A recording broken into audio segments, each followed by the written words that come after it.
When you think of Star Trek's great mysteries, the Guardian of Forever, the origins of the Borg, or the fate of Captain Sisko, you probably don't think of a little sweet biscuit. But maybe you should. Because Makroons might be one of the oldest, most important cultural artifacts in Federation history, hiding in plain sight. On Makroon, our ancestors would sacrifice to stand before the deities of time. Our story starts on Beta Antares 4, a Federation colony famous for its botanical gardens and food research institutes. Sometime in the late 22nd century, culinary scientists there began experimenting with ancient Earth recipes brought by settlers. One of those recipes was for a 17th century coconut macaroon, a simple dessert of coconut, sugar, and egg whites. But here's where things get strange. The colony also had an indigenous fungus-like plant known as Trillium nectar root, which had an odd property. It recorded sensory memories when ingested.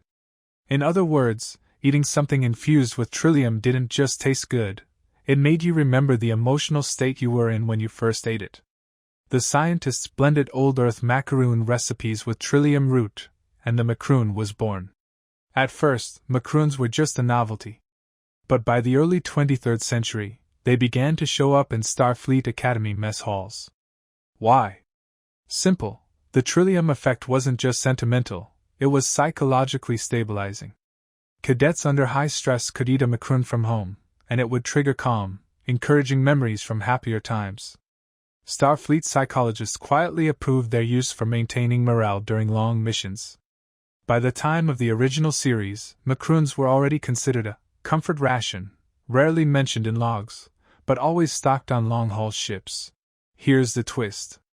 During the Dominion War, Deep Space Nine era, Starfleet intelligence learned that the Trillium compound in Makroons could be weaponized, not as a poison, but as a subtle psychological manipulator.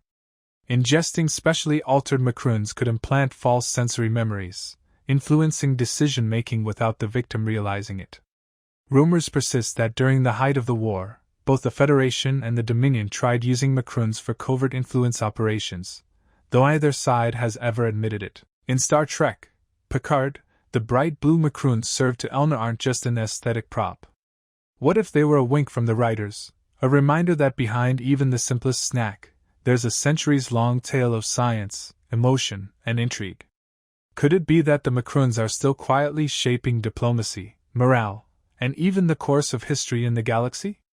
Maybe next time you see a Makroon in the background of a Starfleet mess hall, you'll wonder, is that just dessert, or is it a piece of Federation mind control technology?